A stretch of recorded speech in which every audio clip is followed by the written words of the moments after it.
Hello friends, good morning, नमस्कार, आदाब, सत श्री अकाल। स्वागत है आप सभी का आपके अपने चैनल यूके स्टडी सर्कल में। फ्रेंड्स, आज के इस वीडियो में हम राष्ट्रीय, अंतर्राष्ट्रीय और उत्तराखंड की महत्वपूर्ण खबरों से संबंधित top 10 most important current affairs के क्वेश्चंस को डिटेल में डिस्कस करने वाले हैं।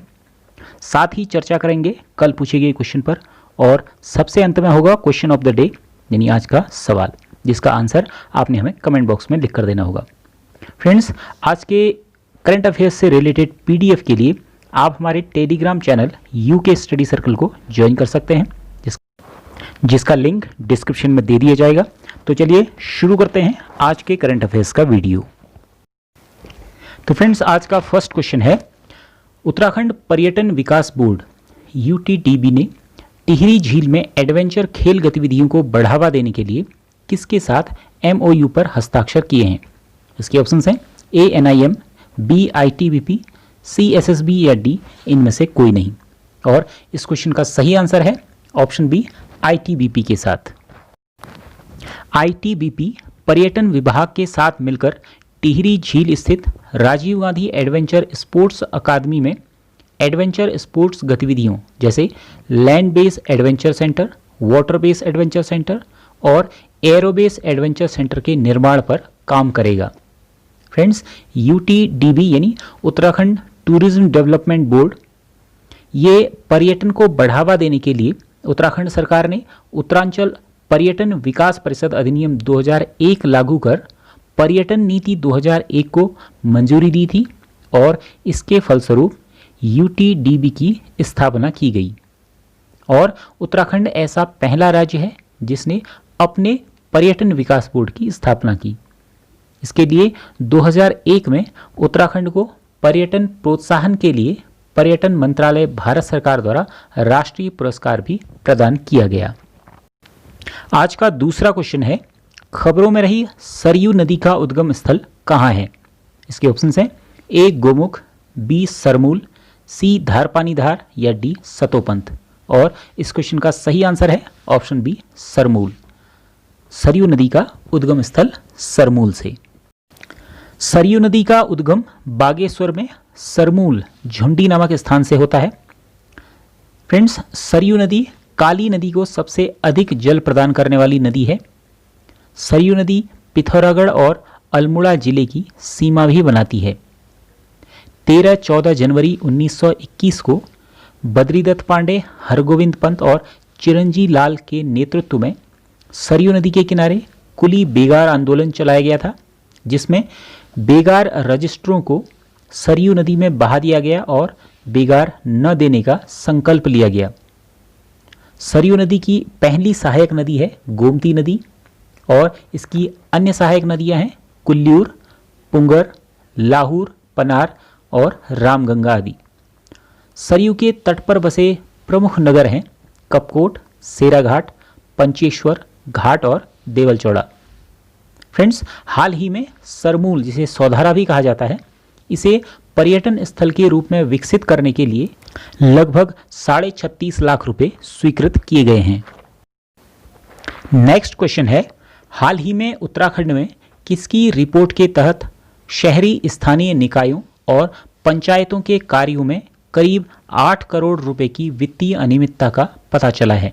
इसके ऑप्शन हैं A राज्य वित्त आयोग, B राज्य पंचायती राज विभाग, C नियंत्रक और महालेखा परीक्षक या D इनमें से कोई नहीं।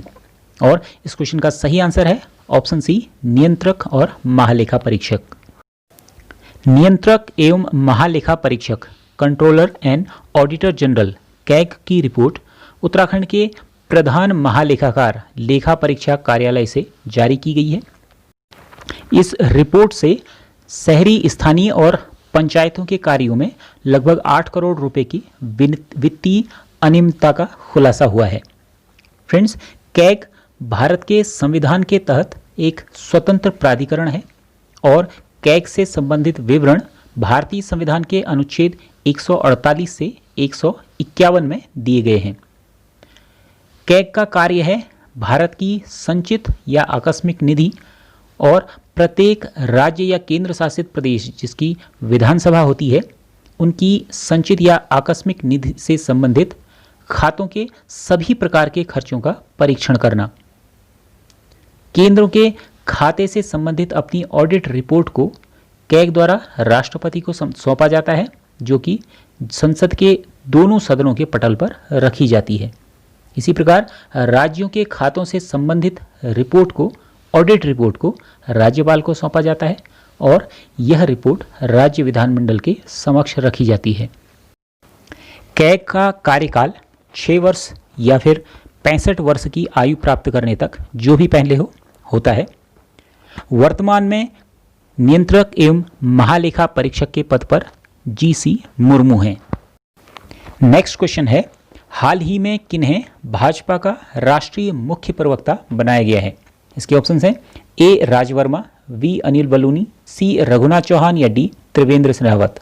और इस क्वेश्चन का सही आंसर है ऑप्शन बी अनिल बलूनी। अनिल बलूनी को बीजेपी का राष्ट्रीय मुख्य प्रवक्ता बनाया गया है। अनिल बलूनी वर्तमान में उत्तराखंड से राज्यसभा सांसद हैं, जो कि 2018 से राज्यसभा सांसद हैं और वे 2024 तक राज्यसभा सांसद रहेंगे। उत्तराखंड में राज्यसभा की 3 सीटें हैं। और साथ ही उत्तराखंड मूल के महेंद्र पांडे को राष्ट्रीय कार्यालय सचिव भी बनाया गया है। अगला क्वेश्चन है, हाल ही में दीनदयाल उपाध्याय ग्रामीण कौशल्य योजना DDU-GKY इसका स्थापना दिवस मनाया गया। आपने बताना है कि यह योजना कब शुरू की गई थी। इसके ऑप्शंस हैं ए 2014, बी 2015, सी 2018 या डी 2019। और इस क्वेश्चन का सही आंसर है ऑप्शन ए 2014। दीनदयाल उपाध्याय ग्रामीण कौशल्य योजना 25 सितंबर 2014 को शुरू की गई थी। यह योजना गरीब ग्रामीण युवाओं को नौकरियों में नियमित रूप से न्यूनतम मजदूरी के बराबर या उससे अधिक मासिक मजदूरी प्रदान करने का लक्ष्य रखती है। यह योजना ग्रामीण विकास मंत्रालय भारत सरकार द्वारा ग्रामीण आजीविका को बढ़ावा देने के लिए की गई पहलों में से एक है। इस योजना के तहत रोजगार के अवसर के हिसाब से ज्ञान, उद्योग से जुड़े कौशल और विजन को उपलब्ध कराया जाता है। नेक्स्ट क्वेश्चन है, राष्ट्रीय चिकित्सा आयोग नेशनल मेडिकल कमीशन NMC कब अस्तित्व में आया?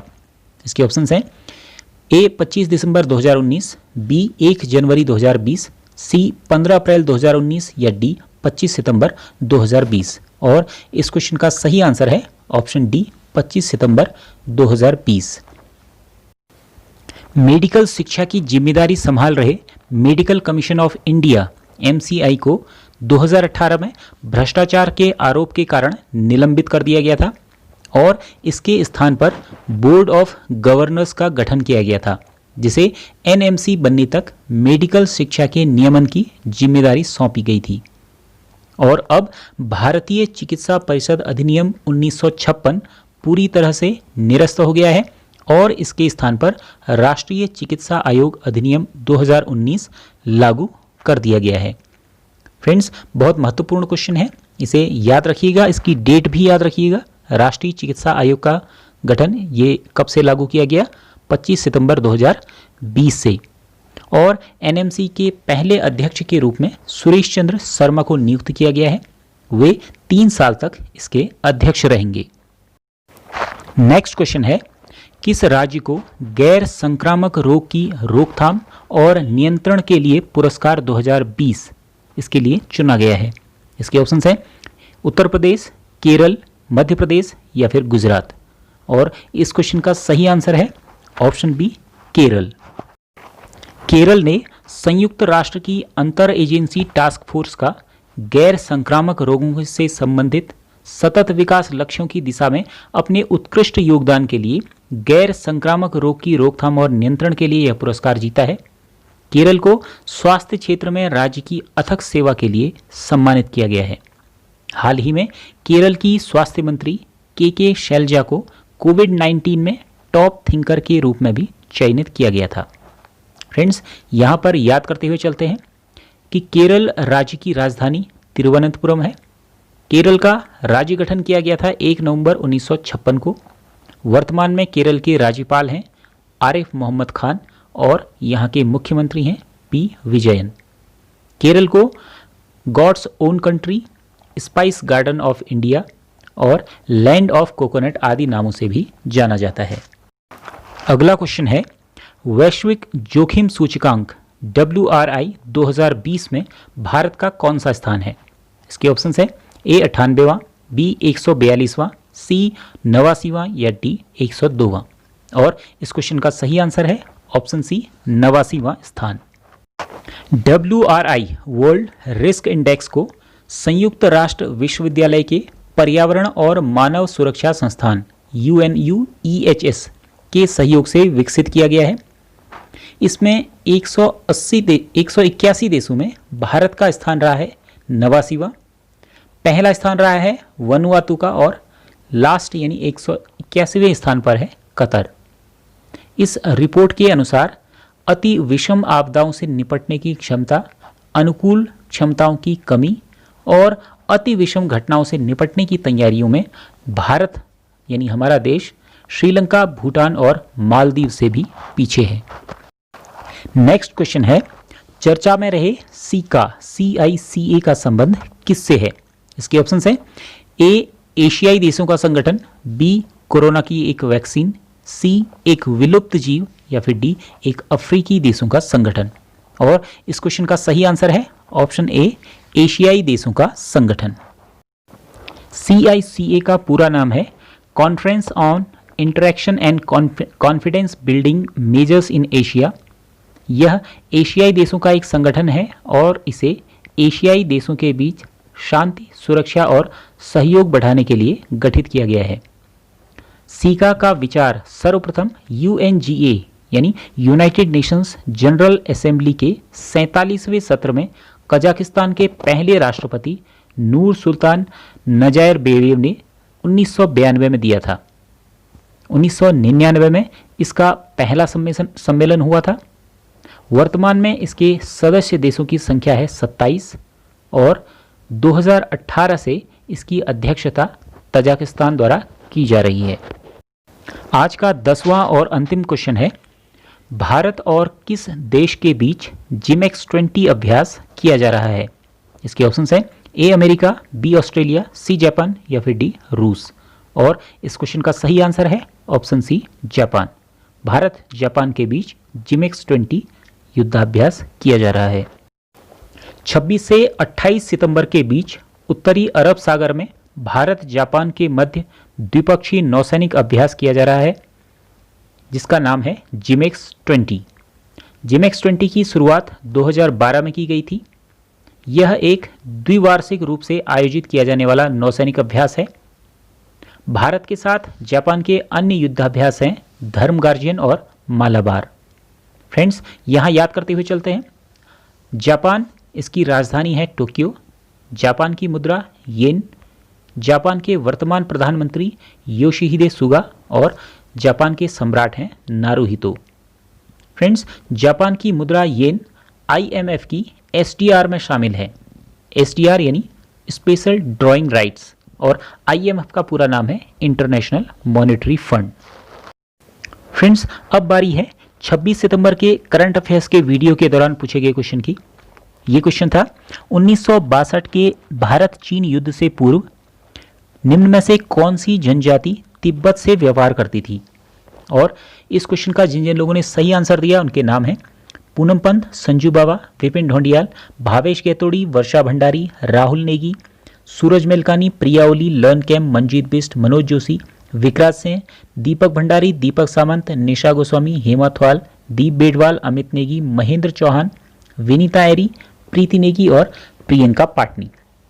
फ्रेंड्स, आप सभी लोगों को बहुत बहुत बधाई और यूके स्टडी सर्कल की ओर से आपके उज्जवल भविष्य की हार्दिक शुभकामनाएं।